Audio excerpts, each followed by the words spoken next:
Bom, gente, boa noite a todos. Bem-vindos a um encontro com a Stark Educacional, né? Um braço da Stark Forpiel, uma empresa que tem por objetivo aí gerar soluções de processos, gestão de processos, com foco em eficiência operacional, né? Ela atua exatamente nessa parte muito mais de gestão e não de execução, trazendo inteligência, já que a gente vê muito que o mercado hoje tem perdido essa eficiência nas empresas, ficando focado em operação, menos em gestão. Então, a Stack vem ajudar seus clientes a melhorar isso e ganhar dinheiro com o cliente, né? Hoje, a gente vem aqui fazer um debate interessante, porque a Stark ela é focada em metodologia, ela tem isso como mantra, metodologia de trabalho, né? Sem isso, você não perpetua a sua eficiência operacional, você está sempre dependendo de uma pessoa. E hoje a gente vem trazer uma metodologia bastante importante para ser discutido por grandes profissionais do mercado, que é, vamos dizer, a área de procurement e a metodologia que tem que ser adotado nela. Então, hoje é um tema bem legal, né? Nós temos aqui profissionais, o Diógenes, que vai ser o nosso mediador, profissional de vasta experiência, que atuou recentemente na Carestream, né?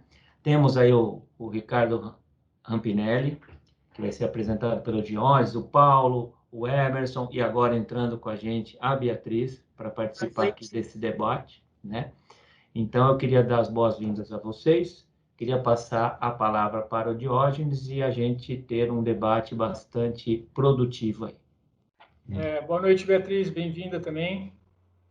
Bem-vindo a todos. Eu queria iniciar agradecendo aí o convite, né, da Stark, e agradecer também a Bruna, né, pela coordenação. Eu sei que dá bastante trabalho, eu sei que tinha mais gente trabalhando nisso também. E obrigado a todos os participantes aí. Como o João falou, acho que vai ser extremamente interessante. Todos aqui somos profissionais da área, inclusive o João, né? E é uma área que eu tenho bastante experiência, como eu disse, 30 anos, com certeza, acho que eu sou o mais experiente aqui, né, de vida, inclusive, mas vai ser muito interessante saber o que vocês pensam, o que vocês estão fazendo. Eu dei uma olhada em todas as empresas participantes, né, e a visão fica clara, assim, que são gigantes, né, da área de saúde no Brasil. E, com certeza, a gente vai estar falando aqui com profissionais que representam essas empresas no mesmo nível de grandeza, né? Nós aqui, vou apresentar a cada um de vocês rapidamente, e aí, se tiver alguma incorreção aqui, se vocês quiserem complementar alguma coisa, vocês fiquem à vontade. O Paulo Pedroso está conosco, da ProSaúde. O Paulo é coordenador corporativo de suprimentos. É isso, Paulo? Isso mesmo. Pois a Maria Beatriz Oliveira, é do Grupo Pardini, ela é gerente executiva de Supply Chain.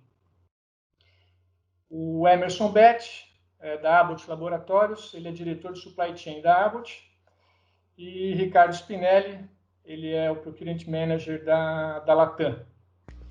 Rampinelli. Da Rocha, correto? Rampinelli, Diógenes. Oh, desculpa.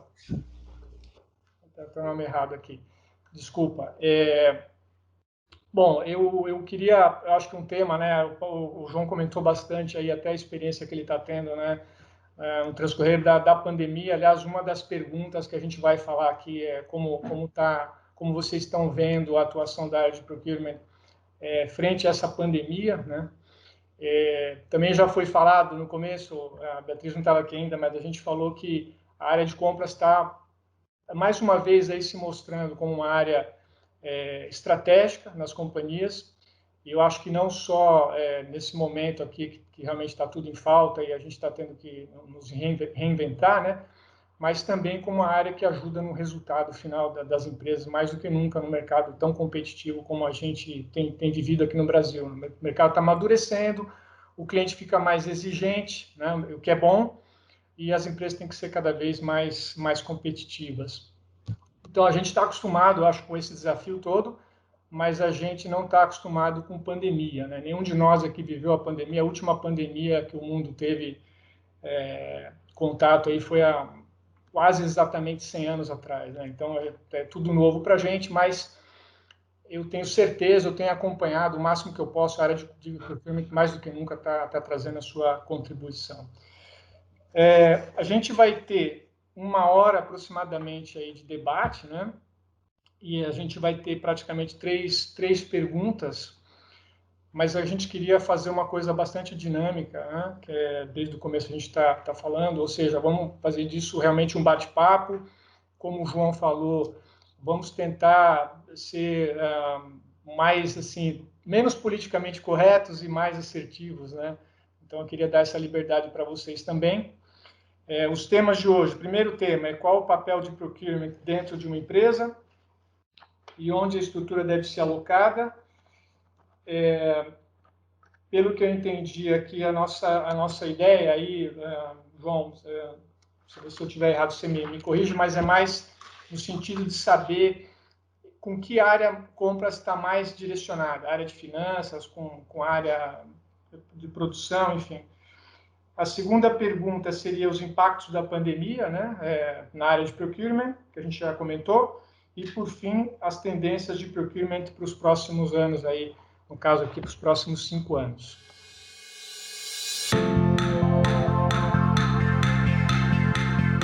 O papel de procurement hoje dentro de uma empresa. Eu estava comentando no começo, eu comecei em procurement há muitos anos atrás, né, 30 anos atrás, porque tem gente aqui que não dá nem vivo, né? Mas a gente, compras era aquela coisa das 3 cotações, né? Então, assim, era um departamento relegado a segundo plano, e eu fui, ao longo desses 30 anos, vendo a evolução de compras, procurei, hoje eu gosto mais de chamar de procurement também, que é uma coisa muito mais estratégica. Então, eu vi essa tendência, né? E hoje, mais do que nunca, compras faz o resultado final da empresa, né? Junto com as outras áreas. Então, como que vocês veem na empresa de vocês esse papel de procurement? Você quer começar, Beatriz? Posso começar. Primeiro, boa noite, pessoal. Acho que aqui não vai ser um debate, eu gostaria até de aprender com vocês aí bastante. E entrando aí no tema, né, qual que é o papel do procurement, só para fazer uma evolução do procurement dentro do grupo Pardini,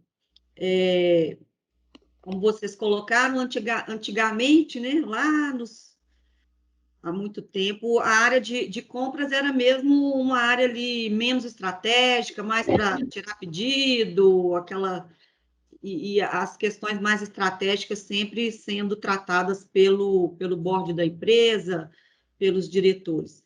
Mas há cerca aí, sei lá, de uns 7 anos, 6, 7 anos, a gente vem observando uma evolução da área cada vez mais estratégica, né? Eu, particularmente, há 7 anos estou na área de supply do grupo Pardini. Inicialmente, essa área ela ficava dentro da diretoria financeira, tá, Diógenes, como você comentou aí. Hoje, a área de supply ela está dentro da diretoria de operações, então, ligada à produção ali, bem focada ali no core business da empresa, mas também olhando ali para serviços, enfim, das outras áreas, né? E o que a gente vê é isso, é uma evolução muito grande,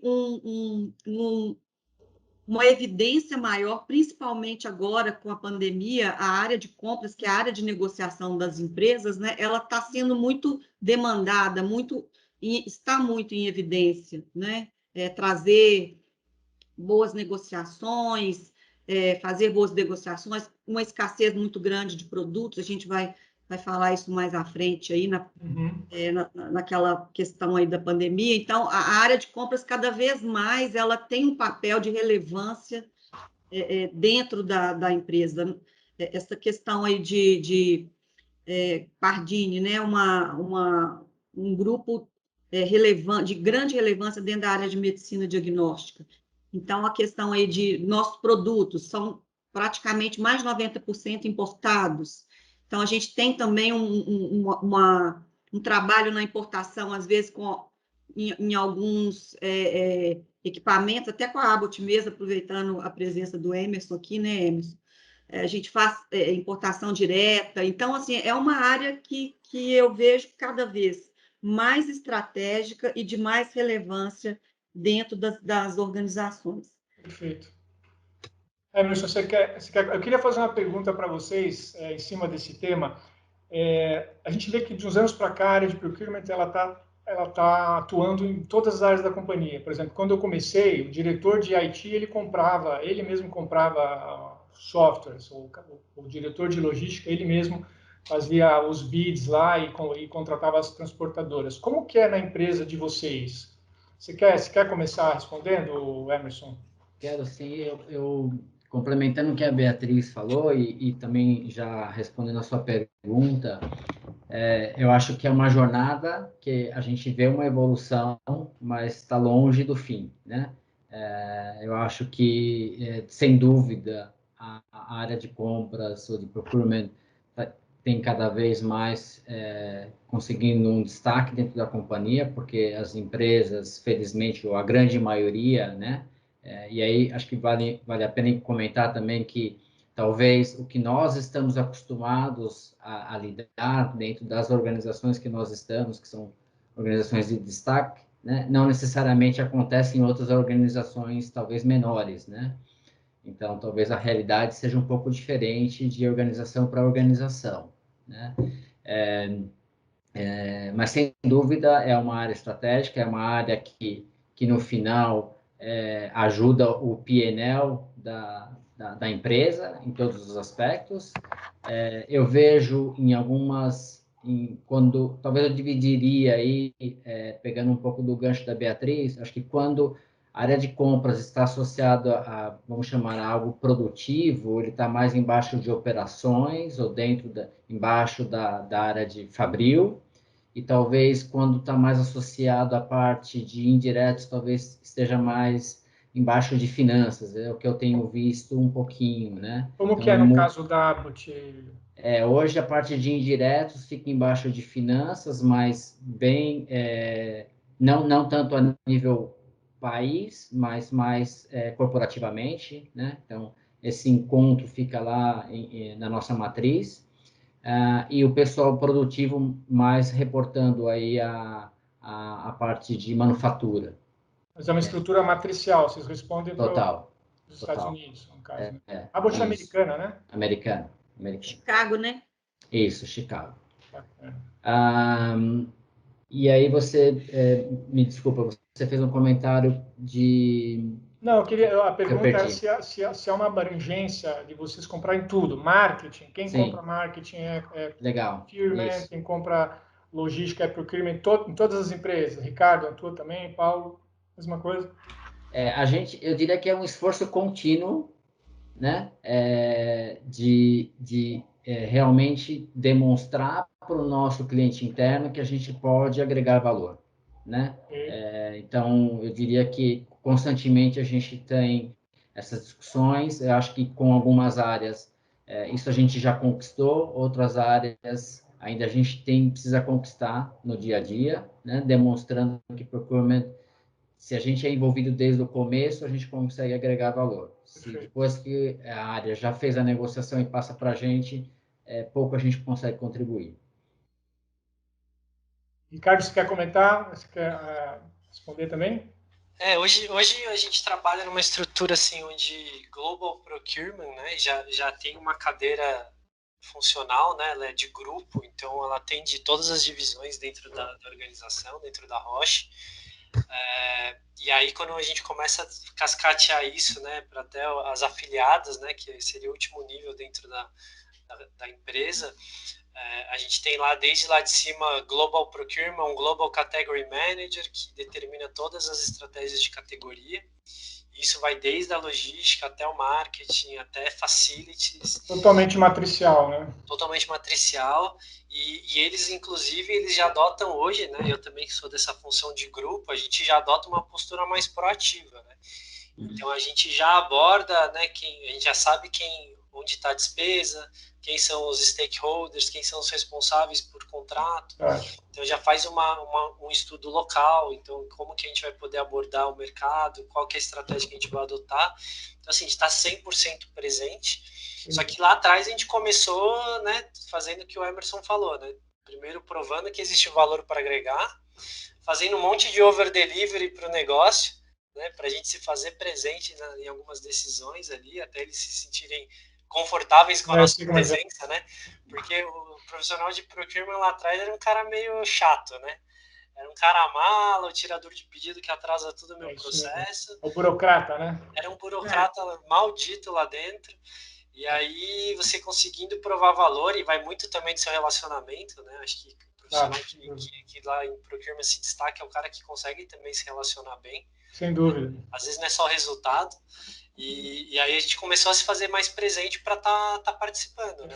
Tá junto e virando parceiro de negócio. E na Roche vocês estão debaixo de finanças ou é uma área à parte? Dentro de Global Procurement, eu me reporto para uma CPO, que ela se reporta para o CFO do Grupo Roche, né? Então, essa é a estrutura global. Só que dentro das afiliadas, eles se reportam localmente. Então, em alguns casos, dependendo do nível do tamanho, nível de maturidade do negócio do país, pode ser para supply, como pode ser para o diretor financeiro também. Entendi, faz sentido. E você, Paulo, como é que funciona na ProSaúde?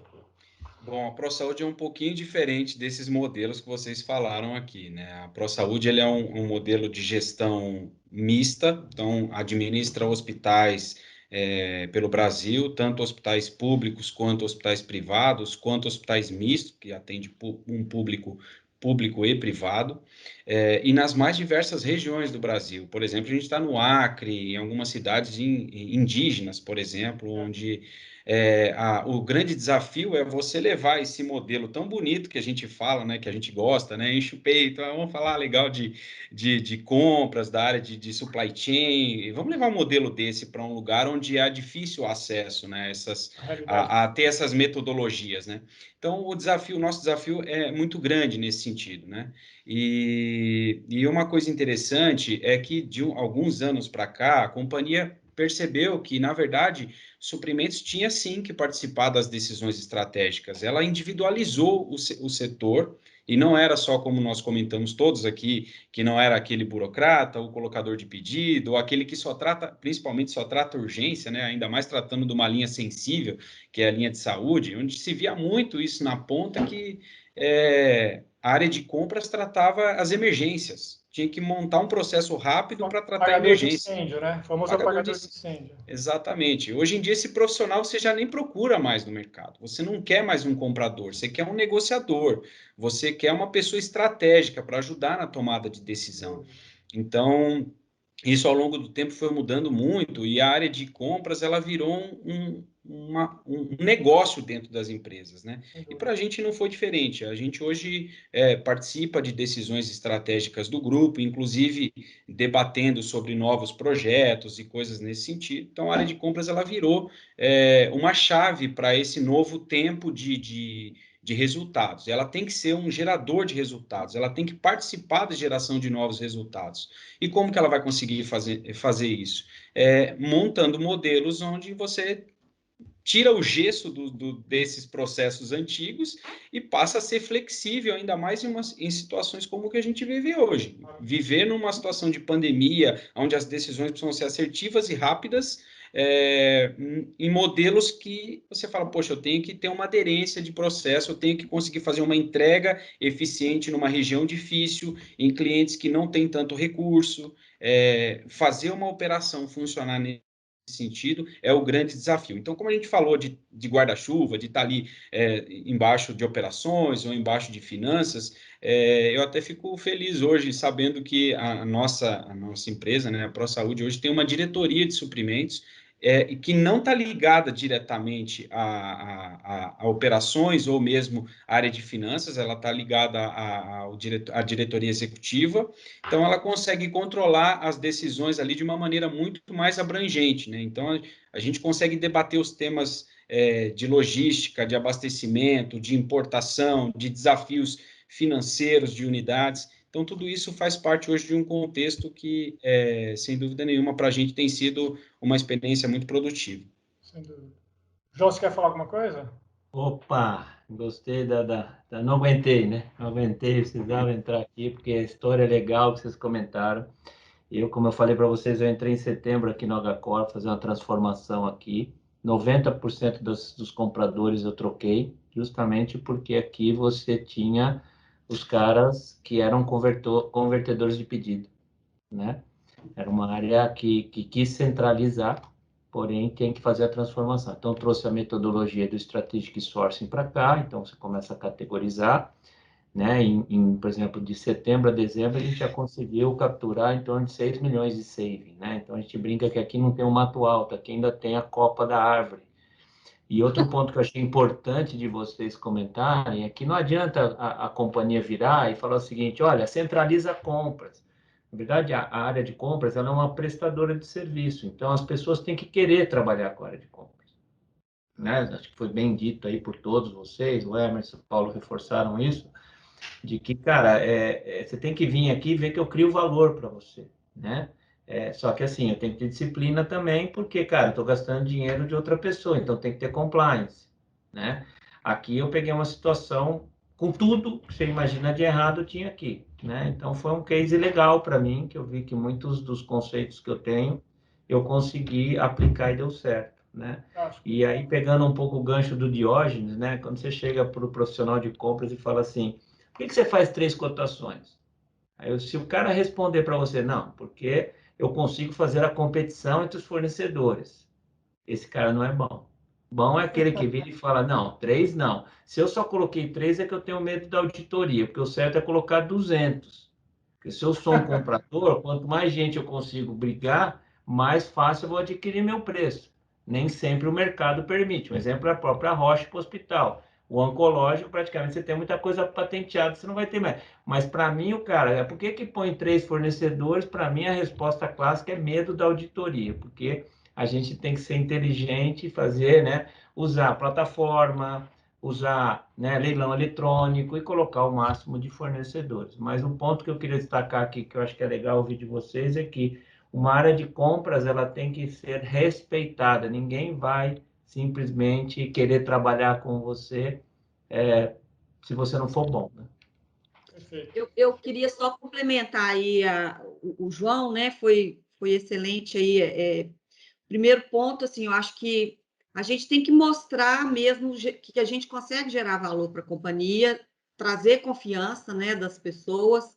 A gente tá ali negociando ali, às vezes, em nome de uma outra área, e o que eles esperam é uma boa negociação de qualidade, de saving, enfim.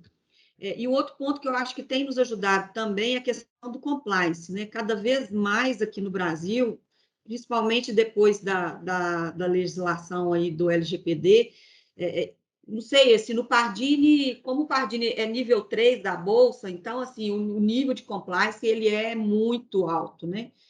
Então, acabou mesmo essa questão da área negociar, o marketing negociar,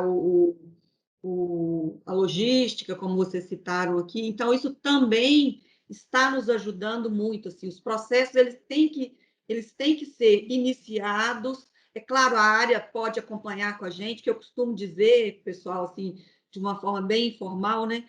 A minha área não tem que conhecer de pão avião, né? É porque lá no Pardini a gente compra de tudo. Então, a gente sempre traz aquele especialista técnico da área acompanhando com a gente. Isso traz mais segurança para eles, né? Eles acompanham desde o início, eles têm aquele olhar mais técnico, eles nos ajudam ali, suportam muitos momentos ali nas questões mais técnicas, de maior aprofundamento. Então, eu acho que é isso. Eu acho que essa questão de compliance tem nos ajudado, sim, e as competências do comprador, ela não mudou, né? A gente tem que realmente gerar valor para a organização, senão... Deixa eu fazer uma pergunta para todo mundo em cima disso, desse ponto do compliance, que é sempre uma questão polêmica e que tem que ser falado, né? Porque, assim, ética não se discute, se toma ação. Eu percebi que eu também tive um background de grande indústria, depois eu entrei para a área de serviços hospitalares. E na indústria você percebe que teve tanta auditoria na área de compras que a questão de não compliance começou a migrar para a área técnica, né? Como é que vocês lidam hoje quando vocês recebem da área técnica um relatório de exclusividade de fornecedor Como é que vocês lidam com isso? Eu mando para o diretor aprovar. Na minha situação é assim. Quem mais? Está no mudo, João. Não, como é que você aí, o Rampinelli, o Paulo, quer dizer, se você chega lá, recebe aquela solicitação de compra dizendo, você pode comprar de todo mundo desde que seja desse. Como é que você faz? Eu confesso que na Audi a gente não tem uma situação técnica nesse sentido, né? Talvez, enfim, não temos. Obviamente, o que acho que você trouxe um ponto bastante importante, João, é a metodologia de strategic sourcing e é ter um critério de seleção já estabelecido, né? Porque acho que isso ajuda a tomar uma decisão multidisciplinar, e aí pegando o gancho da Beatriz, a gente não toma decisão sozinho e também não permite que a área tome sozinho, né? Então, a gente faz uma análise em conjunto, define bem um critério de seleção e toma a decisão juntos, porque é melhor para a companhia. Então, hoje, pelo menos, nunca me deparei com uma situação dessa, mas se me deparasse, obviamente, escalaria para o nível superior, porque tem que ter muito bem justificado algo como você acabou de comentar. Lá atrás, né, João? Hoje em dia eu já não tenho mais tanto dessas discussões ali no global. Quando eu era o head do Brasil, né? Primeiro eu já tinha colocado, quando eu sentei, a gente já mudou a política e já colocou ali, já previu os principais cenários de exclusividade, né? Então, se o cara tem uma patente, se o cara tem um certificado de exclusividade, de representação de algum fabricante, ou se o cara tem alguma propriedade intelectual envolvida ali, que ainda não é patenteado, mas a propriedade intelectual é dele. Ali eu já tirei 80% dos problemas desse da frente, né? Aí em seguida, se o cara não estava enquadrado nesses três, então daqui que eu vou pesquisar. E aí se eu não atestar que esse negócio é tão exclusivo assim como você está me falando, a gente vai ter que sentar e discutir. Obviamente no final a decisão técnica é sempre da área técnica, né? Eu não tenho tanta... Ali naquele momento, né, alguns anos atrás, a gente não tinha... A gente trabalhava muito mais generalista, não era tão categoria, a gente não era tão expert. E aí você não tinha tanto argumento para discutir com uma área técnica, né? Então a gente acabava cedendo em muitos casos, né? E sempre que cedia, quem fazia a aprovação final era o diretor financeiro e o diretor da área, né? E aí na hora da auditoria tinha um documento bonitão lá de quem assinou e o que eles tinham que fazer, né? E só pegando um gancho que você falou, né? Quanto mais fornecedor, melhor, né? O que a gente quer ver mesmo é pegar fogo no parquinho, né? Isso que eu sempre falo pro pessoal, né? Eu quero ver os caras disputando com sangue, né? Com vontade. Bom, não sei se alguém quer comentar mais alguma coisa, senão a gente pode passar para a segunda. Não, eu quero comentar, eu queria comentar. Pois não, Paulo. Desculpa que a minha conexão caiu rapidamente aqui, eu perdi um pouco do comentário de vocês, mas acho que esse ponto é muito importante das decisões técnicas. A gente hoje vive nesse ambiente de compliance, eu acho que já não é nem novidade mais, né? As grandes empresas trabalham com isso há algum tempo, alguns anos, e esse método de ter segurança e governança, né, nas operações, elas são hoje o padrão do mercado. Não tem nenhum modelo que seja inferiorizado, não dá para fazer jeitinho com compliance, né? Você tem que ter ali um modelo que consiga garantir a sustentabilidade da própria operação de procurement, né? Você não pode pensar que um departamento inteiro, uma estrutura inteira de compras não tem que sobreviver a partir de um modelo de governança que a instituição define. Então, isso é muito importante. A gente hoje, por exemplo, trabalha dentro da área de procurement, nós temos ali toda uma estrutura montada para serviços, equipamentos, compras de insumos regulares, e hoje nós temos aí 28 filiais espalhadas pelo Brasil. Então, para você abastecer todas essas filiais com o mesmo modelo, como eu falei no início, esse é um grande desafio. Como é que eu vou levar para um hospital que fica numa aldeia indígena um modelo de compliance que é fora do hábito deles, né? Então, isso é algo que a gente realmente precisa trabalhar, mas ao longo do tempo acabou conseguindo. E o que é interessante nisso é que você trazendo as decisões centralizadas para um modelo que você consegue ter o controle, e foi até debatido sobre isso, né? Sobre ganhar o respeito da área de compras e da área de procurement, realmente isso vem naturalmente quando você estabelece modelos de segurança da operação. Então, hoje, por exemplo, a gente se alegra muito porque hospitais de grande porte, eles não tomam decisões sem que nos procurem, né? Então, assim, olha, eu posso fazer isso. Claro que decisões muito pequenas a gente estabeleceu ali alçadas onde o hospital pode conduzir da maneira que acha mais viável. Né? Então, por exemplo, o cara precisa comprar caneta. Eu não vou engessar essa operação para o cara ter que passar para a matriz tomar a decisão sobre uma compra pequena. Agora, se isso fugiu uma regra de calendário, de negociações que são estratégicas, de repente eu compro uma carreta de canetas, aí assim, por que eu estou comprando uma caixa de caneta fora daquele modelo que eu estabeleci? Então, isso pode afetar uma negociação, sem dúvida nenhuma. Então, hoje no nosso modelo, a gente permite que o hospital faça esse tipo de operação, mas ele tem que registrar. Olha, para você comprar, paguei tanto, comprei de tal pessoa. Então, aquilo ali estabelece justamente esse modelo que dá essa autonomia para a área de compras e que consiga ganhar esse respeito que a gente está falando aqui. Esse respeito é o que? Olha, eu não vou tomar uma decisão porque isso vai afetar o resultado dessa filial aqui em algum momento. Então, eu tenho que tomar um pouco de cuidado com isso, e ao mesmo tempo a gente entende que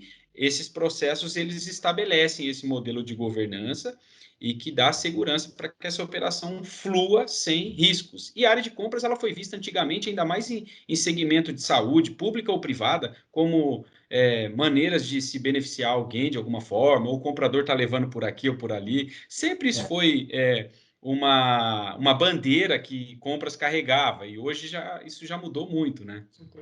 Eu acho que comprador... Desculpa. Acho que comprador que não tem estômago para ter desconfiança, né, não é comprador, porque está gastando dinheiro dos outros, né? O que eu tenho de parceiro aqui é que eu tenho a auditoria e o controller como meus parceiros, cara. Os relatórios dele me ajudam muito.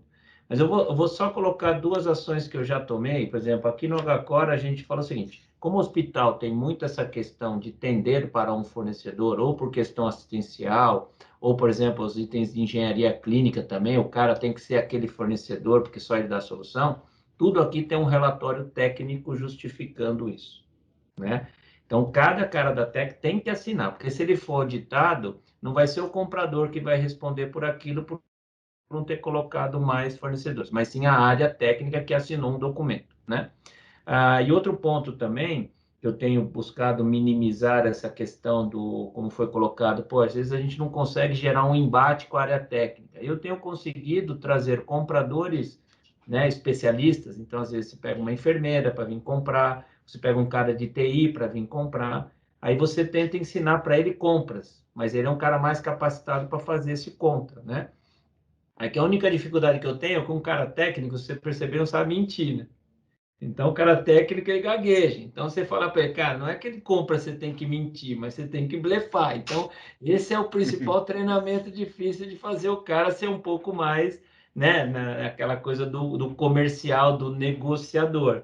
Mas eu fiz isso muito, por exemplo, numa empresa que eu trabalhei, que foi o Axê Laboratórios, a gente tinha muita gente técnica na área de compras, para justamente gerar esse debate que o Emerson falou, de não ficar refém, porque chega uma hora que você não consegue mais debater com o cara técnico, né? Então, eu queria dividir essas ações que eu tomei, que em muitos casos deu certo aí. Ô, João, se me permite, deixa eu complementar seu comentário. Um dos aspectos muito importantes, a gente que está na linha de frente de hospitais, por exemplo, uma das coisas que a gente sempre ouvia falar é assim, ó, tem que ser aquela marca, tem que ser daquele modelo, tem que ser aquela referência, né? Isso ao longo do tempo veio mudando, pelo menos para a gente, né?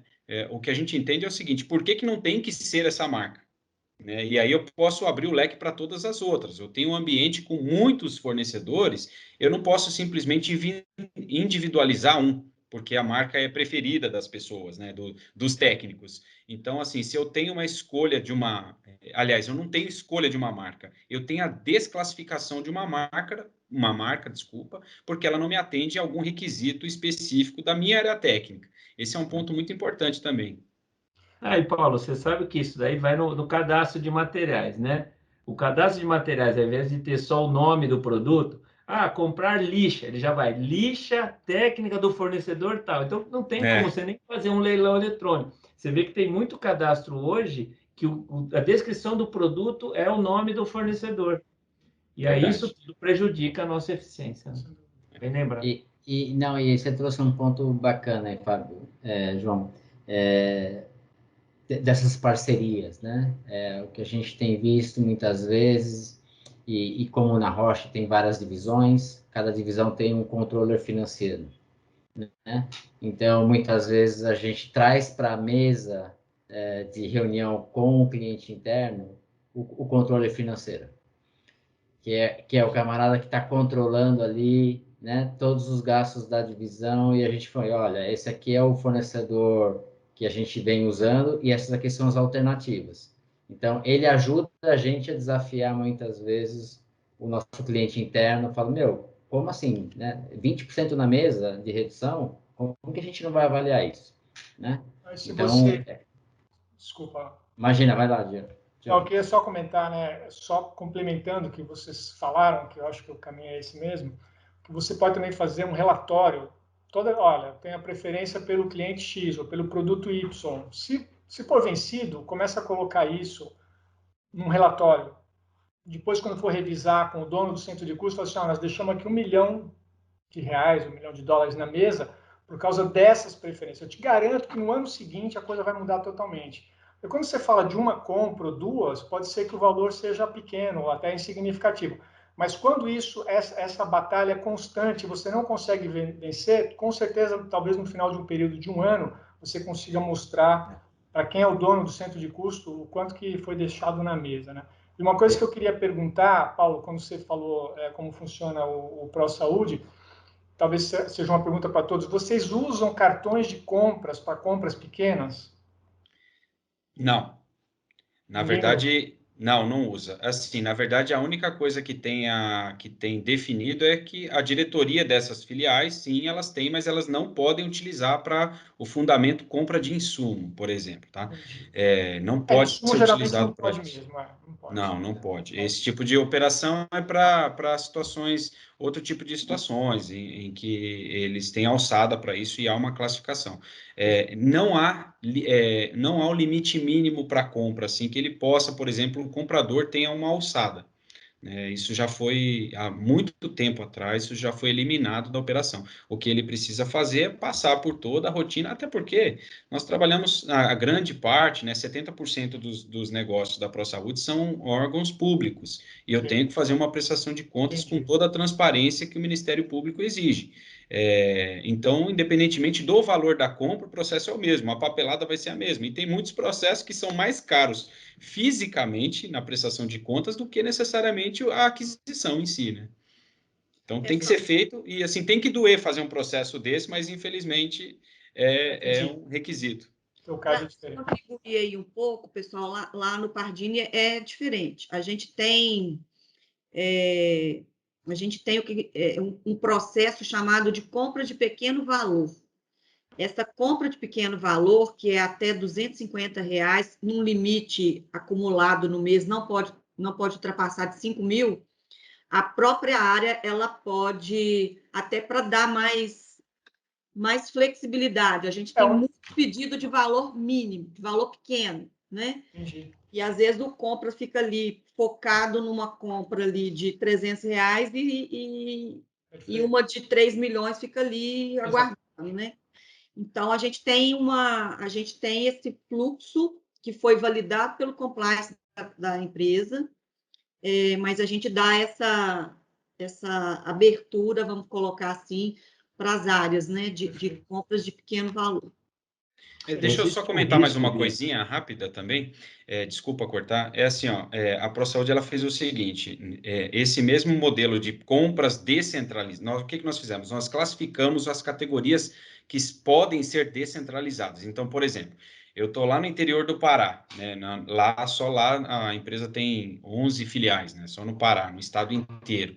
E são regiões muito de difícil acesso. Então, eu não vou centralizar a compra de alimento perecível para lá. Não faz sentido isso, né? Então, o que a gente faz? Classifica, categorizou essa compra como uma compra descentralizada, estabeleceu ali os critérios que a equipe local tem que fazer validações e prestação de contas para a matriz. Então, isso sim pode ser uma compra de pequeno valor, mas ao mesmo tempo ela tem ali todo o respaldo técnico e administrativo necessário para ser feito. Uma compra, por exemplo, o cara vai abastecer o carro no posto de gasolina do lado. Vai fazer compra centralizada disso? Lógico que não. Então, você faz ali modelos que você permite flexibilizar a compra, mas você não perde a prestação de contas. Isso é Cartão importante. de combustível vocês não usam também?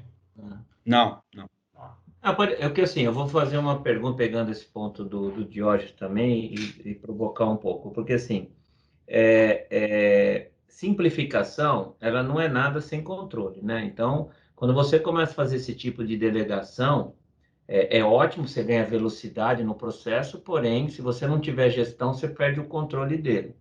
Que nem, por exemplo, quantas empresas eu já não vi que nego pediu aumento de alçada de aprovação. Aí você vai lá e dá alçada de aprovação para o comprador de R$ 5.000. Só que daí ele pega um pedido de 50 e faz 10 pedidos de 5 para não subir para o gerente. Aí ele tem que Então, ser quer dizer, demitido na hora, né? Você então, tem que ficar atento aí. eu vi muita empresa tomar a decisão da simplificação, porém não fazer uma melhoria na gestão. E aí ela cria um problema para ela mesma, que nem a Bia falou que ó, aqui a gente tem as compras de 250. Talvez o Rampinelli, o Emerson também tenham alguma simplificação. A gente tem também aquelas chamadas compras delegadas. Eu trabalho muito com a política. Eu compra delegada, cara, eu não vou ficar negociando headhunter para vagas estratégicas que quem tem que contratar é o RH. Eu não vou contratar escritório de advocacia específico, que eu não vou contribuir nada como compras, talvez nele, mas isso é uma visão de cada empresa, né? Eu vou contratar a empresa que vai fazer a auditoria do balanço da anual da empresa. Normalmente quem define isso é o conselho. Vai ser um dia essa empresa, outra. Mas assim, como é que vocês conseguiram fazer simplificações e ganhar velocidade em compras sem perda de gestão, usando esse exemplo das alçadas, né? De que você conseguiu dar mais autorização para o seu comprador, mas você não perdeu o controle da operação. No Pardini, nesse caso que eu falei de compra de pequeno valor, a gente tem as alçadas de aprovação. E acontecia muito essa questão. Você tem fazer compra de 5.000, né? Que juntando tudo dá os 50.000, né? O sistema ele não aceita uma compra recorrente. Então, a gente colocou a trava no sistema, no RP, ele não aceita, e você tem a délega até aquele limite ali que a pessoa pode ir. Então, a gente trava mesmo, não tem como. Perfeito. Tem um ponto importante aqui, é o seguinte, o primeiro passo disso é do que pode ser descentralizado, no nosso caso, né, no caso da ProSaúde, o que pode ser descentralizado que a unidade consiga conduzir, ele tem alguns critérios que são obrigatórios. A aprovação dos pedidos pela alçada superior, sem sombra de dúvida, independentemente do valor da compra. Segundo lugar, os fornecedores têm que ser devidamente homologados. Todos eles passam pelo mesmo processo.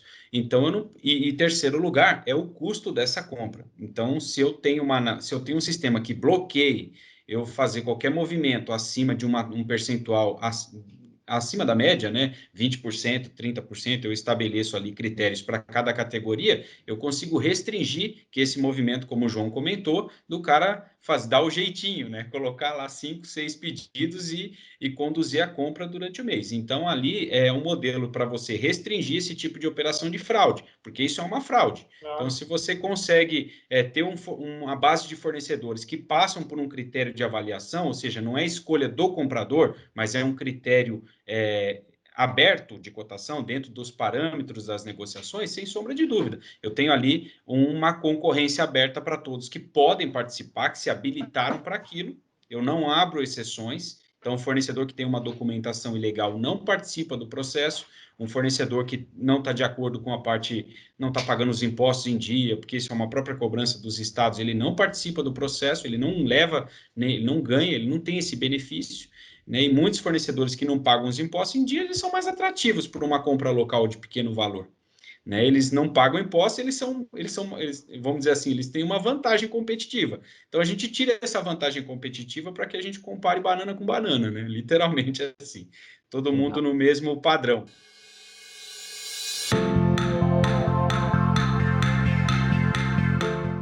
Podemos ir para a próxima? A próxima é pandemia, impactos da pandemia no procurement. Essa é boa, hein?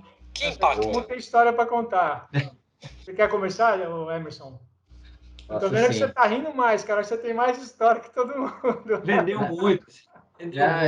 Eu acho que depois de um ano... Eu sou a maior compradora de Covid sua, né? Não é? Acho que sim, viu? Covid. Impressionante. Eu acho que assim, depois de um ano, né, gente? Eu acho que o impacto já passou a fazer parte do nosso dia a dia, né? Acho que teve um primeiro choque aí no começo, né? Sem dúvida, a gente começou a trabalhar muito mais horas, né? Para tentar atender aí todas as demandas. Depois a gente talvez tenha entrado numa parte talvez de equilíbrio da operação, já tem conseguindo gerenciar melhor, mas o cenário muda constantemente e a falta de insumos, hora é uma coisa, hora é outra, né? Então, a gente está sempre tentando aí gerenciar da melhor forma para não deixar faltar, né? Acho que esse é o grande impacto.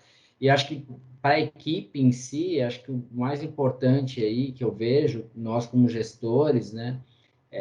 Manter essa equipe motivada, essa equipe, né? Bem física e mentalmente, para a gente conseguir manter as operações e não impactar o negócio, né? Acho que esse tem sido o grande desafio aí, né? Porque se a gente sozinho a gente não consegue atender tudo. Então é importante a gente estar cuidando da equipe, a gente começa a perceber, esse cara aqui não está legal, vamos dar uma baixada na pressão, vamos tentar ajudá-lo de alguma forma, porque a gente está nessa toada há mais de um ano e hora é falta de caixa de papelão, hora é falta de algum insumo, hora é um produto que está atrelado ao dólar, que o preço foi lá para cima, e assim, a gente está vivendo isso mais de um ano, né? Não está fácil para os nossos colegas aí de procurement, essa é um pouco a visão que eu tenho com relação à pandemia. Sem dúvida. Ricardo, você quer comentar? Claro, foi assim, foi uma avalanche de coisas que impactaram, né? Assim, claro que dos suprimentos a gente sempre fala da crise de abastecimento, né? Por tudo estar parado, do fornecedor fechando.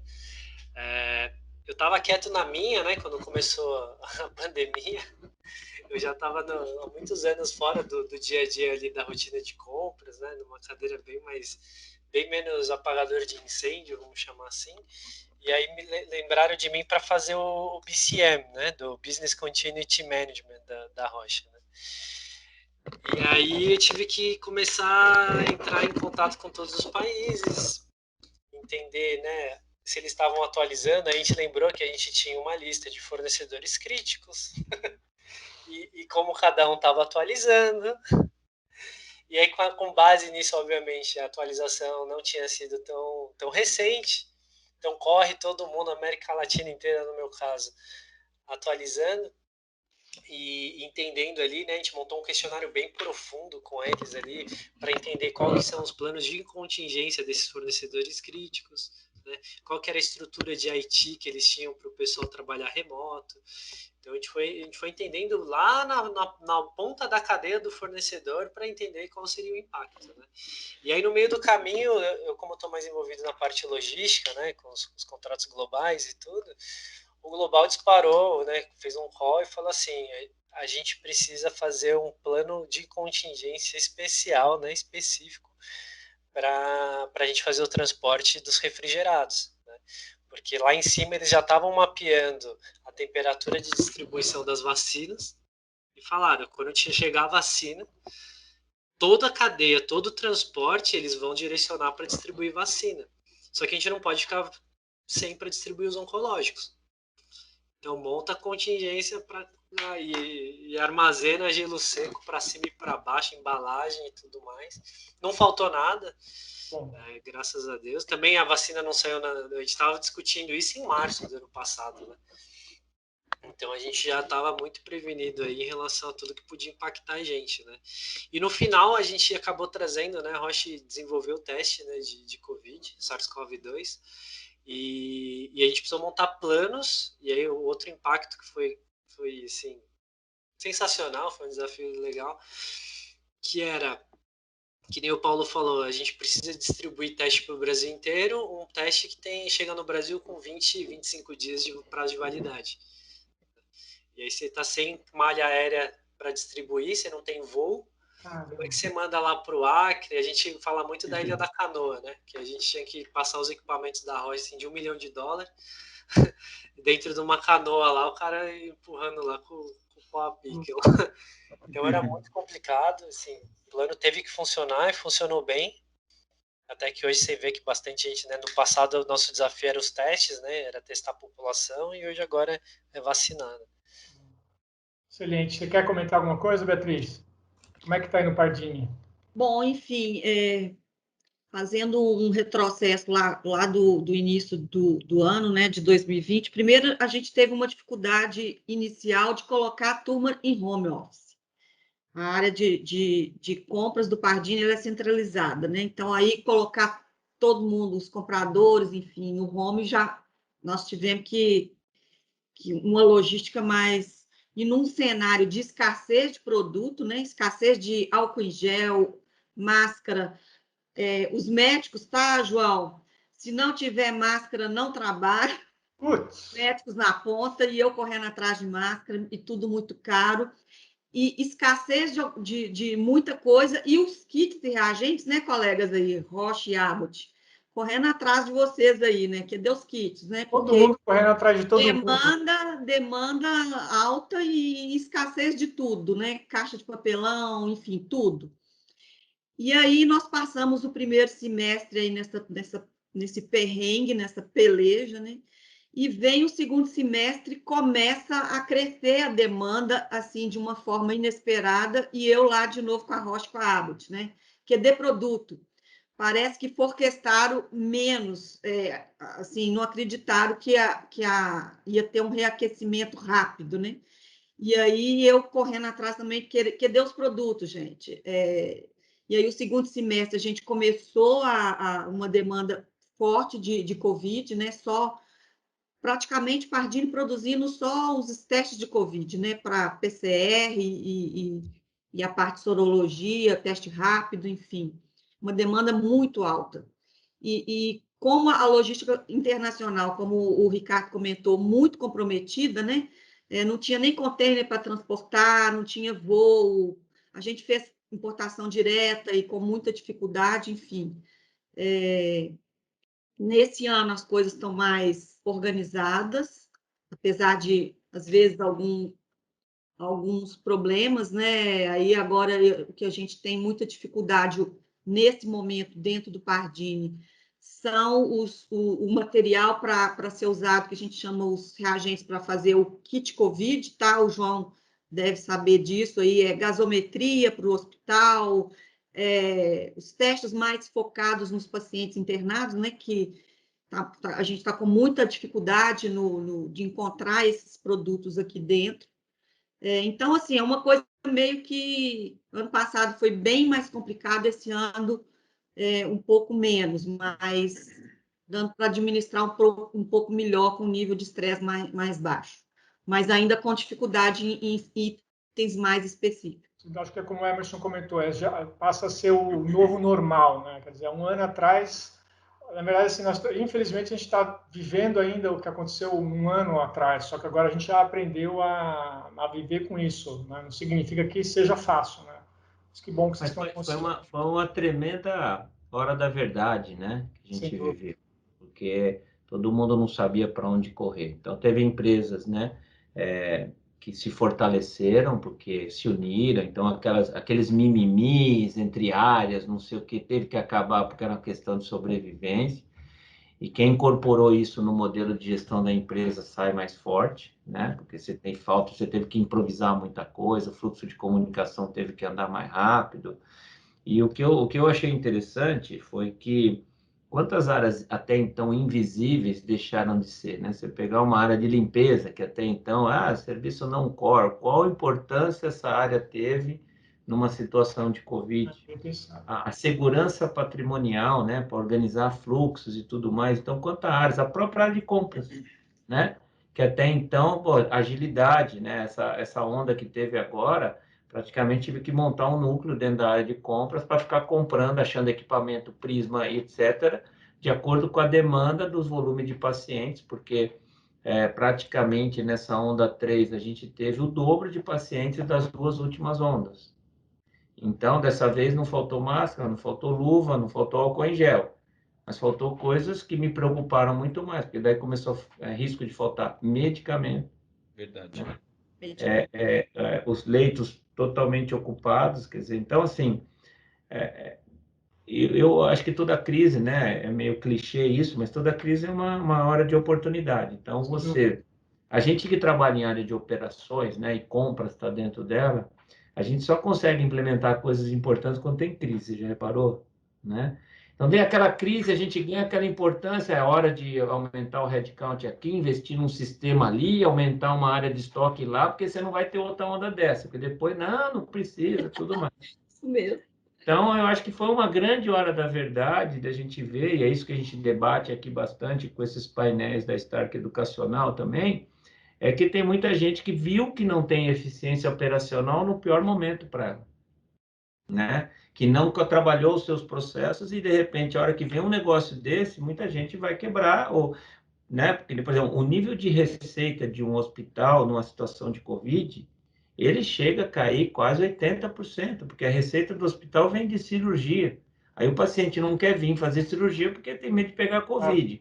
E o Covid não dá dinheiro. Então, se você não tem inteligência de processo para como é que eu protejo o meu caixa, como é que eu compro melhor, e também olhando para procurement, teve aquela situação que foi uma hora da verdade, que quem é o head de procurement, ele tem a sua listinha, o blacklist de fornecedores, e tem o whitelist de fornecedores.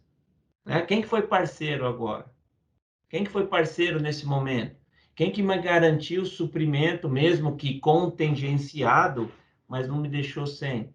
Então, para o head de procurement, para mim foi muito claro, né, que isso aqui também foi uma hora da verdade do tipo de relacionamento que efetivamente eu tenho com o fornecedor. Sim. Na hora de assinar o contrato, champanhe para todo lado. Na hora de cumprir o contrato, aí começou a mostrar quem é parceiro e quem não é, né? Então, essas 3 ondas aí serviram muito para também descobrir algumas coisas boas e ruins de alguns fornecedores também. Como Perfeitamente. É que a saúde, Paulo? Como é que vocês... o nosso desafio realmente foi muito grande, até pensando num segmento que atende, em sua maioria, hospitais públicos, né? E eu tenho... a concorrência, vamos dizer, é desleal com quem tem recurso para poder comprar no começo de uma pandemia um volume maior, né? Eu tenho todo um processo de prestação de contas, onde não é simplesmente eu chego lá e falo, tá bom, vou capitalizar aqui, vou tirar o recurso de uma área e vou investir em compra de insumo. Não tenho condições de fazer isso. Então, a gente realmente sobrevive com um nível de cobertura de estoque mais baixo. Né? Esse é o nosso desafio, tentar sobreviver ali. Mas a pandemia, além do mais, a pandemia, ela traz essa questão de ser desconhecida, né? O que fazer no meio de uma pandemia? O que vai faltar primeiro? A gente simplesmente esperou onde é que a bomba ia estourar. Né? Então, na primeira onda, foi ali os EPIs, aquela coisa toda que os fabricantes brasileiros não estavam preparados para isso, e aí, junto com aquilo, veio a questão da quarentena, que parte da equipe foi trabalhar de casa, e aí não tinha estrutura adequada, como a Beatriz comentou, nem todo mundo tinha estrutura adequada, e aí tem aquela questão de governança, eles não podem acessar a rede, vai usar computador próprio, então teve toda uma adaptação ali que foi necessária, precisou ser feita, em tempo recorde e, ao mesmo tempo, pensar no cara que está na maca lá precisando de apoio, precisando de um atendimento. Então, esse foi o nosso primeiro desafio. E aí, como o João bem comentou, os desafios agora dessa segunda onda mudaram bastante. A gente, vamos pensar o seguinte, a gente entrou num jogo contra um time muito forte, né, que é essa pandemia, e nós estamos com 2, 3 jogadores a menos, né? Então, a gente precisa ser muito habilidoso e forte e resistente para conseguir manter operações tendo ainda resultado, sendo estratégica, né, sendo conquistadora de resultados para o grupo e tendo aí a possibilidade de sobreviver a esse tempo. Né? Não é fácil, muitas empresas quebraram, muitas empresas passaram por grandes dificuldades, e o João comentou bem essa questão de fornecedores. Na verdade, a gente, como uma área de suprimentos e tem que estar antenado em toda a cadeia logística da operação, ela não pode se desconectar em tempo algum daquilo que gera valor ao processo de compras, mesmo sendo num futuro. Né? Então, por exemplo, eu tenho um distribuidor que, de repente, ele está ofertando um produto que ele sabe que o mercado está escasso, 400, 500% mais caro. Esse cara está na minha lista negra. Claro. Eu vou conversar com ele em algum momento e falar, entendeu? Qual é o motivo? Você conseguiu mais barato, está se beneficiando disso? Né? Então, esse tipo de situação a gente, obviamente, não pode permitir. E, em alguns casos, a gente sabe que se ele está colocando esse valor é porque tem alguém comprando. Então, isso é um fator que, infelizmente, acaba contaminando esse negócio. E a gente precisa ficar muito atento a esses detalhes. Né? Então, a ProSaúde, ela criou estratégias de negociação ao longo desse tempo, com as linhas críticas, e eu posso dizer uma coisa com muito orgulho, né? Hoje, inclusive, tive reuniões com toda a equipe técnica do grupo, dando ideias e estratégias para as contingências das necessidades que cada projeto tem, em cada região. Então, e isso é muito importante. A gente está falando de ter ser reconhecido, né, a área de compra ser reconhecida, e como é importante quando você participa de decisões técnicas. Então, olha, por exemplo, temos problemas hoje com os sedativos, o grande problema do mercado, saiu em todas as mídias, que o mercado está desabastecido, o governo confiscou a produção dos principais fabricantes, o mercado nacional não atende a produção inteira, e aí tem que recorrer à importação, tem que recorrer a alianças com grandes fornecedores, com grandes parceiros, talvez para conseguir facilidades nesse caminho de importação ou mesmo das aquisições. Então, existem muitas estratégias que têm que ser conduzidas e mostra o quanto é importante, nesse período, ter uma área de suprimentos que consiga estar antenada a cada detalhe.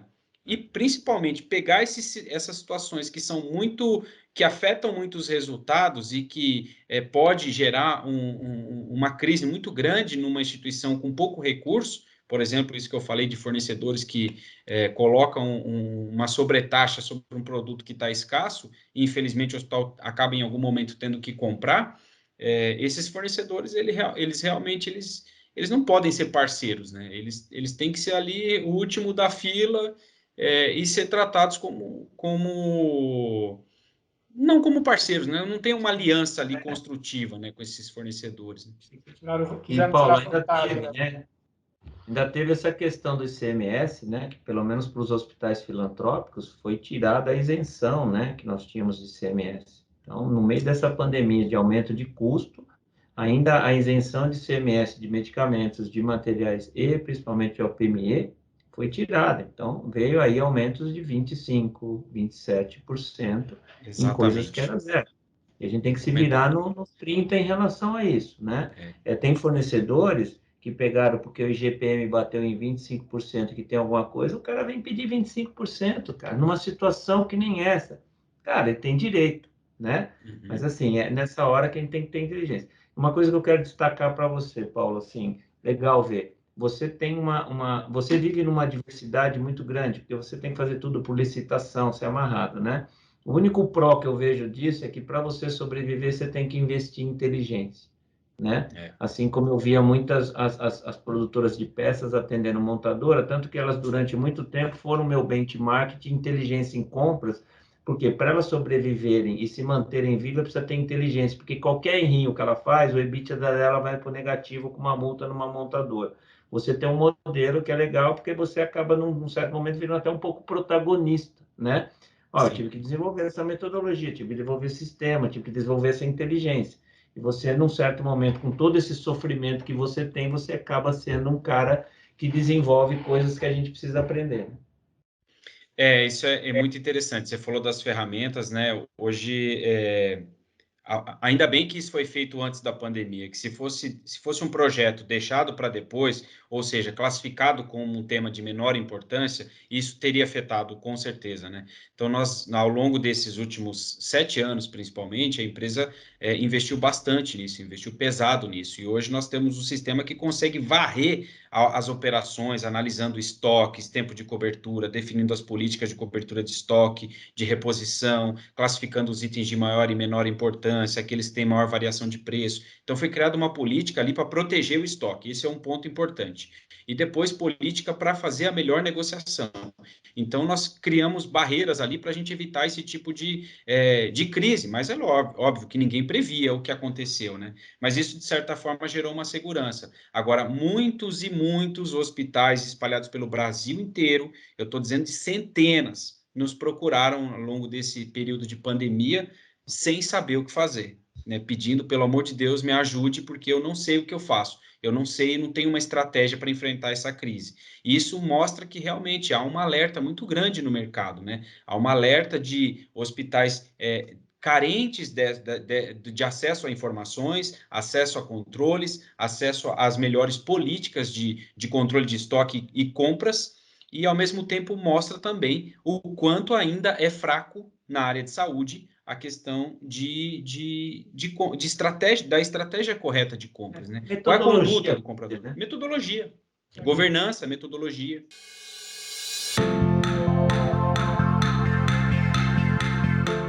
Eu acho que dá para encaixar bem com a próxima pergunta, que é a última pergunta. Como que vocês veem compras daqui 5 anos? E assim, antes de vocês responderem, eu acho que essa pandemia, ela meio que causou um salto, né?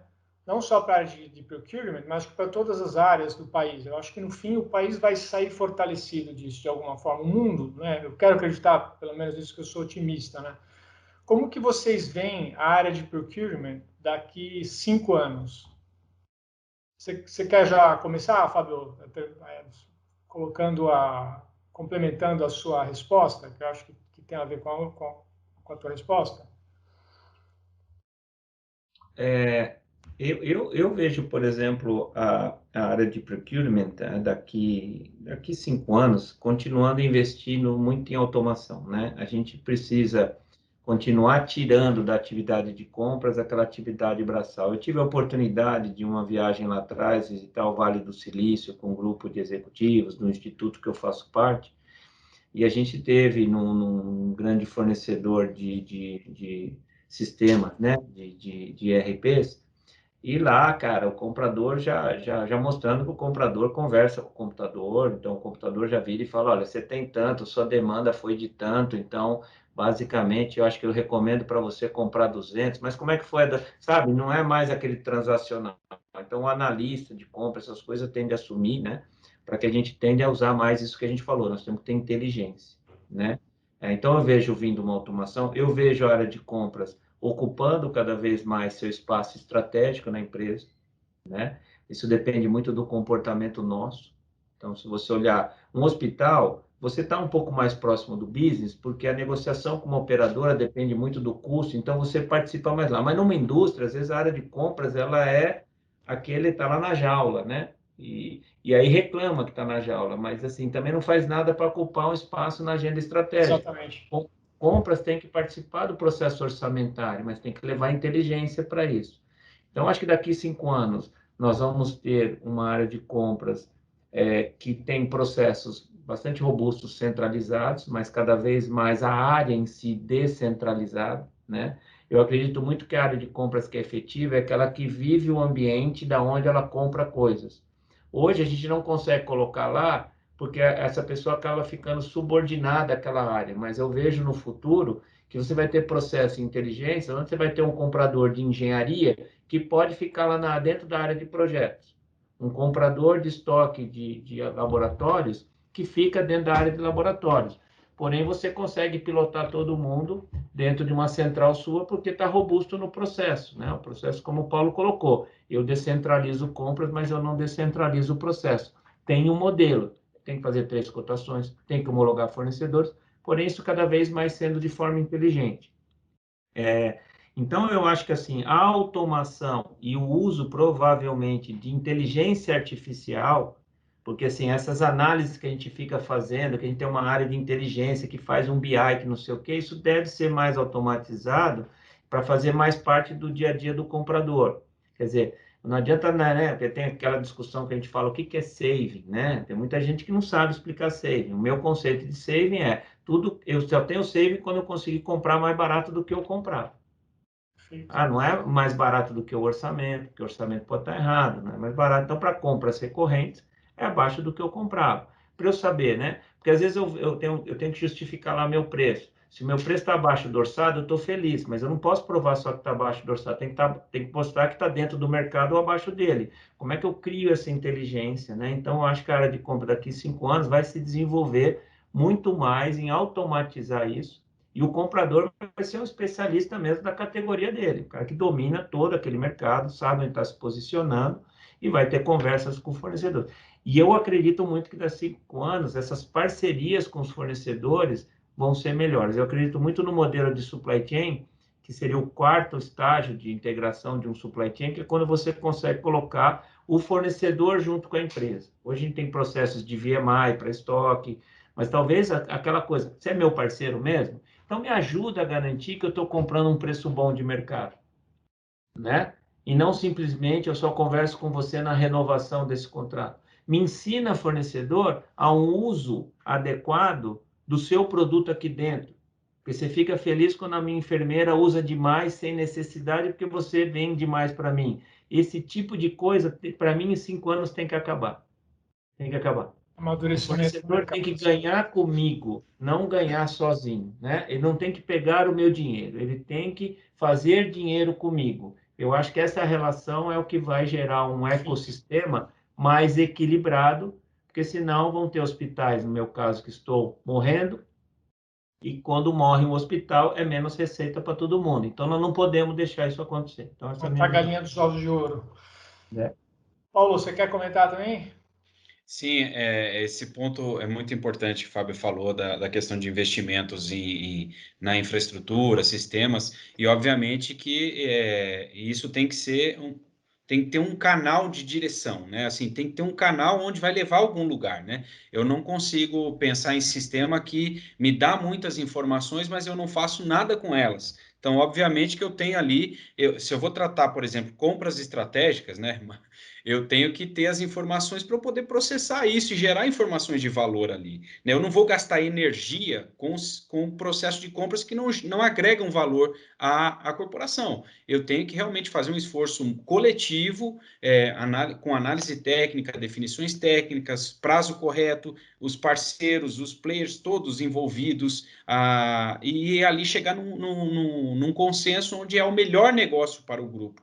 Né? E isso é muito interessante. A gente tá com muito esse conceito. Nós temos uma divisão voltada exclusivamente para a negociação de contratos, que foi realmente bastante afetada nesse período de pandemia. Muitos contratos, infelizmente caíram por fornecedores que não conseguiram garantir isso, e a gente precisou voltar nesse mesmo período, entendendo, olha, tomamos uma pancada aqui, precisamos voltar a gerar resultado em cima desse contexto. E isso é uma coisa que, pensando no futuro, é algo que a gente, sem dúvida nenhuma, precisa estar focado. Voltar à estrutura de negociação de contratos com o resultado esperado necessário para a gente trabalhar esse alvo, né? Aonde é que eu vou buscar esses resultados, de que maneira eu vou conseguir voltar talvez ao patamar de preço que eu tinha, ou até melhor do que eu tinha, quem são os parceiros que vão estar envolvidos nisso e contribuir para que essa operação flua dessa forma, e ao mesmo tempo qual o sistema, que informação que eu consigo captar que vai gerar uma informação de valor para eu negociar. Então não adianta eu ter o melhor sistema e não ter a melhor estratégia de compra. Não adianta eu ter a melhor estratégia de compra e não ter sistema. Eu tenho que consolidar essas informações, criando um modelo robusto, com segurança e que tenha um alvo. Eu creio que esse seja realmente um futuro próximo da nossa área. Sem dúvida. Ricardo, como é que é lá na Roche? Bom, lá, empresa grande é engraçado, né? Tipo, eles têm umas ideias muito loucas. A gente fala assim que às vezes fica muita gente no PPT e pouca gente no Excel, né? Mas tem rolado uns movimentos muito bacanas, né? Investimentos pesados em tecnologia mesmo, que o João falou. É o futuro, obviamente. É o presente, não é nem o futuro, né? Quem não tem tecnologia, quem não inova hoje está morto no mercado. Então a gente tem o máximo possível de compras catalogadas, o máximo possível, né? Tem targets de catálogos para serem criados, então 95% de compra tem que estar catalogado, né? E aí qual que é o resultado disso, né? Eu consigo ter esses compradores, né? O pessoal da estratégia atuando como parceiros de negócios, né? Abrindo mais porta para fornecedor. O João falou muito bem assim, é o cara vir. Eu tenho um problema, né? Hoje, por exemplo, meu problema, eu só sei fazer remédio. Eu só tenho tratamento para gente doente. Mas eu não sei, meu problema é distribuir, eu não sei distribuir isso. Como é que eu faço? Eu preciso ter um parceiro para me ensinar a fazer isso, né? Eu não vou ficar expert nisso. Eu não vou comprar caminhão e sair distribuindo.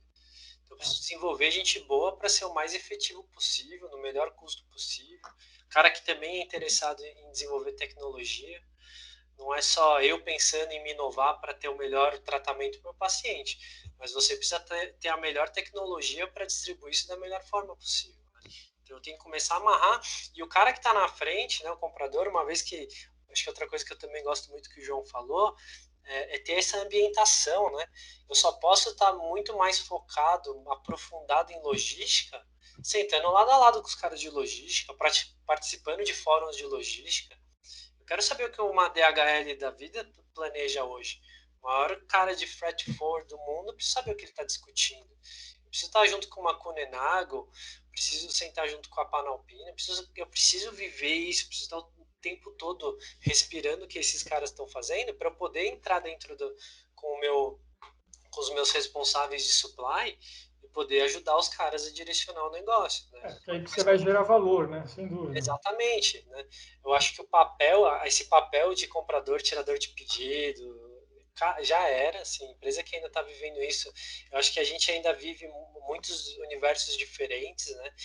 Eu sinto, quando eu converso com outros, né, faço muito benchmark, muito profissional surfando a onda do procurement, querendo falar de procurement, mas na prática o cara você abre a mesa dele assim, o cara tem uma pilha de papel lá, peraí, tem algum conceito aí que foi perdido no caminho, né? Até porque um processo desse custa para a empresa, né? Eu vi uma vez um estudo que um processo desse, uma multinacional, pode custar $30, um processo de compras. Então, se você for perder tempo com um processo, que nem a gente estava falando aqui agora, por R$250, né? Se você tiver que processar isso em compras, vai ter um custo de $30, porque é o tempo do comprador, é o sistema, é o contas a pagar, a cobrança, o banco, não sei o que, tudo isso tem um custo, né? Pegando o que a Maria falou, a Beatriz falou lá atrás, R$250, há 5 anos atrás, tudo bem que a gente fez uma análise bem profunda e vai muito do tamanho da empresa, mas a gente mudou para R$5.000 o valor mínimo para você começar a envolver compras. Porque assim, cara, assim, eu não consigo... É o que a gente conseguiu do compliance, viu, Ricardo? Porque eu sei, é uma discussão infinita, né? Mas a compliance deu 250. Eu falo pro cara assim, eu falei, me prova que eu quebro essa empresa com R$250. Né? É que ele não leva em conta esses $30 que eu falei, né? Que se não é $30, é 20, é 10, mas o 250 vai sempre custar mais caro. Eu crio um processo que eu tenho que ficar financiando o processo, não é o processo que trabalha para a empresa, né? Eu que trabalho para o processo, está invertido, né? Mas como a gente falou, cada empresa tem a sua realidade, tem empresas que têm um controle muito maior e tal. Sim, claro que isso define um range ali, né? Tipo, se você põe lá, pode ser que o determinado valor que você assume, ele tem uma representatividade, né? Tem que entender todo o contexto, né? Eu tô só usando como exemplo, assim, porque naquele momento eu não queria, né? Ninguém precisava se preocupar com aquilo, né? O risco que eu ofereço para a empresa abrindo mão daquilo é mínimo, né? E se eu tenho funcionários que eu não consigo confiar determinados valores, eu já estou contratando errado. É uma questão de cultura, de recrutamento e seleção de pessoas. Né? People culture hoje. Né? São visões diferentes, né? Então ali já mostra, né? Eu trouxe esse exemplo para mostrar como a cabeça de quem seleciona quem está contratando, né? A pessoa que você está trazendo para dentro de casa, o que ela busca de melhorias dentro do processo dela, se é para trabalhar para o negócio fluir melhor e você agregar valor, e se você quer embarcar ou não tecnologia nisso. Porque se você não embarca tecnologia, quando você começa a escalar, você vai ter que subir a mesma quantidade de headcount para você crescer a empresa. Isso é inviável, você não fecha a conta. Né? Então aí você amarra um ciclo, você libera seu comprador para ele ser estratégico BP, Business Partner, esse cara senta junto com o seu negócio e traz coisa Commodity Manager, né? Chamado também de Commodity Manager. Duro vai ser qualificar a mão de obra para isso, né, Ricardo? A mão de obra está cada vez mais escassa para isso, né? Dificílimo. E outra, ela fica escassa, fica cara pra caramba também, né? Porque esses caras não querem ganhar pouco, né? Exatamente. E Beatriz, aí, você quer comentar um pouco lá da tua realidade? Como que você vê compras daqui 5 anos? A gente tem feito muitos investimentos em tecnologia, como o pessoal, todos comentaram, né? A gente acredita muito que investimento em tecnologia é o que vai cada vez mais, é o que está demandando aí para a área, né? Então, por exemplo, nesses dias no Pardini, a gente está implantando o portal de compras para automatizar mais o processo, ganhos em eficiência, melhor, né? Save, todos os benefícios aí de um portal, né? Então, a gente está implantando o portal, mas nos últimos 5 anos, e começou muito com a Roche, tá, Ricardo? A gente começou com a Roche um projeto que demos o nome de demanda colaborativa, né? E isso foi evoluindo, enfim. Hoje eu tenho EDI com a Abbott, por exemplo, o Emerson está aqui. A gente está fazendo um EDI com a Roche, a duras penas, mas está saindo. Com os grandes fornecedores. Então, temos EDI, temos Just in Time, eu tenho uma unidade do fornecedor dentro da minha instalação, no caso não é a Abbott, mas é um outro grande fornecedor que me atende no Just in Time. Então, eu reduzi custo de inventário. E a gente melhorou muito essa questão da demanda colaborativa, foi o que nos ajudou muito no ano passado, inclusive, essa rede de colaboração aí com os fornecedores. Nos ajudou bastante aí a evitar as rupturas, né? A gente tem feito aí aplicação de machine learning para o abastecimento, para você reduzir custo de estoque, para você não ter o overstock, ou então, enfim, a gente tem aplicado também, e o SNOP que a gente está começando agora, né? Eu falo que o nosso SNOP está meio de lado, porque o S está difícil, o OP está mais atuante. Trazer a área de venda para esse projeto é complicadíssimo, mas, enfim, trazendo mais tecnologia, como o João colocou, inteligência artificial, para a gente ter mais acurácia aí nas previsões. Eu acho que esse é o futuro mesmo, é investir alto em tecnologia, em inteligência artificial e procurar automação dos processos. Eu só vou contextualizar para quem ouviu o termo SNOP, para saber o que é, né? Sales and Operations Planning é uma metodologia que você faz todo o planejamento, né, do que você vai vender e amarra com toda a produção, e que se esse processo funciona bem, né, a demanda para compras ela vem mais redonda, né, porque foi planejado. Então, para quem não conhece muito bem esse termo, é um termo que faz. Eu trabalhei numa empresa que o presidente falava que a segunda reunião mais importante da empresa era essa. A primeira do conselho, a segunda era o SNOP, porque justamente é uma metodologia de eficiência operacional pura que linka todo o conceito de vender com planejar a produção, executar, comprar insumos e botar em estoque. Então, realmente algo muito importante aí para quem vai nos ouvir saber o que são essas letrinhas, né? Sim, o EDI também, desculpa, eu achei que tem o EDI que eu citei, tem o Just in Time, enfim. Isso. Futuro. Emerson, você quer colocar a sua visão? Coloco sim. Eu compartilho aí com os colegas. Eu acho que tecnologia é algo que é fundamental e algo que acho que já está no caminho de muitas empresas. Na Abbott não é muito diferente. eu acho que eu entendo também que assim, né, a gente tem que pensar, assim, na verdade eu vou repetir o que você já falaram, né? Acho que agilidade e facilidade, né? Então, e sem perder o controle, como o Fábio bem colocou. Então, acho que isso você consegue com uma boa tecnologia implementada. Sem dúvida, o perfil, né, ou o requerimento do profissional que vai atuar, né, tem que ser um especialista, tem que ter a proatividade, tem que ter resiliência, tem que ter um bom contato, um bom relacionamento, né? Acho que um bom comprador é um bom vendedor, né?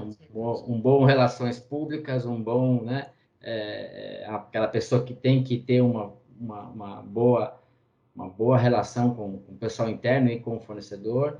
E também, algo que também já foi dito aqui,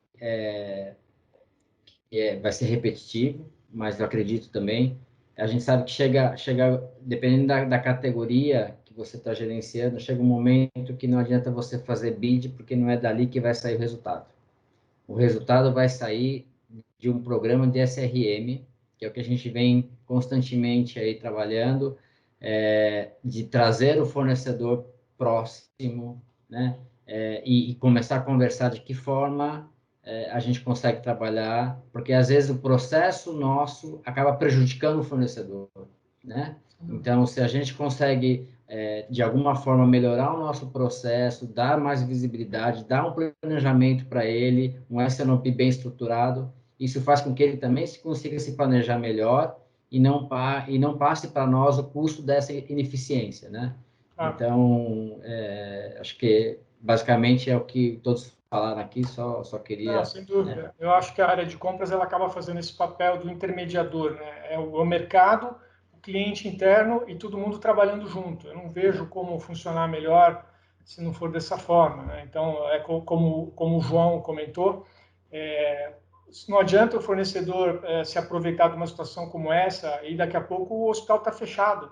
Quer dizer, se ele tiver uma visão de longo prazo, que é o mínimo que se espera, né, de qualquer empresa, ele vai levar isso em consideração e vai trabalhar integrado. É a mesma coisa o cliente interno, né? Convencer o cliente interno que ele tem que seguir o mesmo caminho que a gente. Afinal, a gente trabalha com a mesma empresa, né? É isso aí. Perfeito, é isso mesmo. Bom, pessoal, esses aí foram os 3 temas. Muita coisa em comum, que é bom, né? Eu, particularmente, fiquei assim... muito satisfeito, né, de ver que as empresas estão caminhando, vamos dizer assim, para um futuro melhor, que a pandemia, embora está sendo extremamente dolorosa para todos nós, ela tem esse lado bom, que é realmente colocar em xeque, né, todo esse processo, toda essa relação que tem no mercado, e aquilo que o João também comentou no começo, os fortes, a gente vê que quem estava bem preparado, né, no caso de Procurement, quem tinha um plano estratégico, quem tinha um plano de contingência, né, um disaster recovery, quem estava bem preparado tende a passar pela crise melhor do que aquele que estava mal preparado, que muitas vezes acaba até naufragando, né? Mas queria agradecer vocês aí, não sei se vocês têm mais algum comentário. João? Só queria agradecer a participação de todos, algumas pessoas aqui eu não conhecia, é um prazer. Eu acho que aqui a gente tem que, né?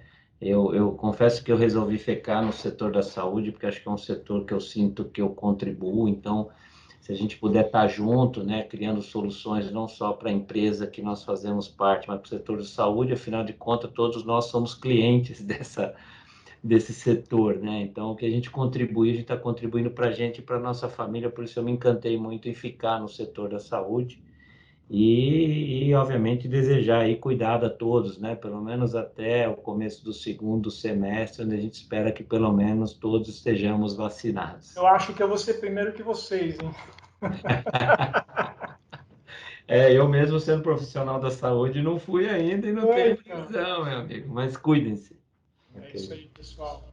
Obrigado aí. Obrigada. Não, eu agradeço aí a oportunidade, acho que foi bastante interessante aí, né, ver perspectivas e pontos de vista diferentes, né, acho que espero ter contribuído aí com o programa, mas tenho certeza de que peguei vários insights aí dos colegas aí e fica o contato aí para futuros, né, futuras necessidades ou ideias à disposição.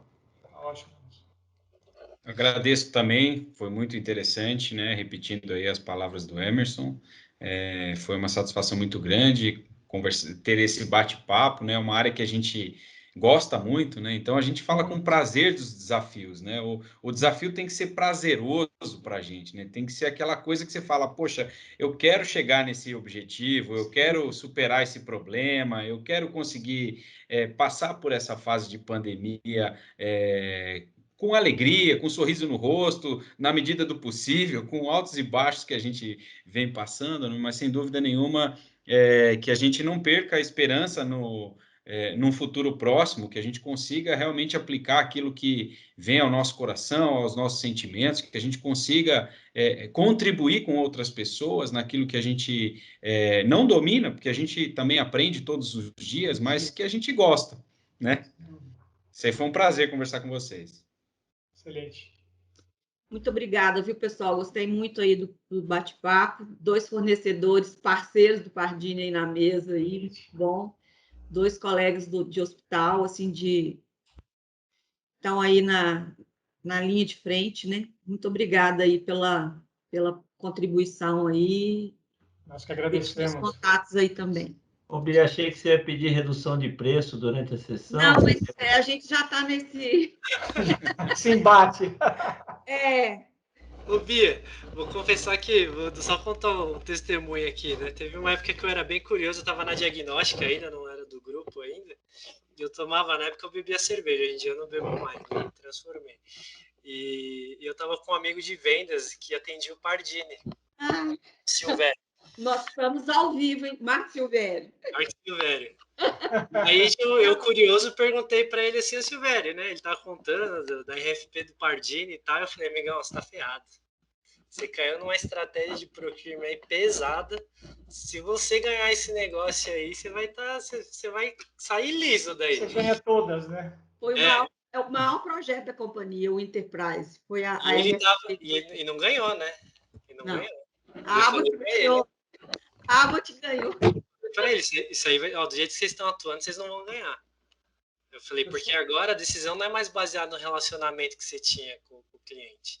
Agora a decisão é técnica, a decisão está baseada em finanças, né? No financeiro, né? No case financeiro. Né? Era só esse adendo que eu queria fazer, gente. Agradecer de coração, obrigado pela oportunidade, pelo Stark, Jorge, João, Gustavo.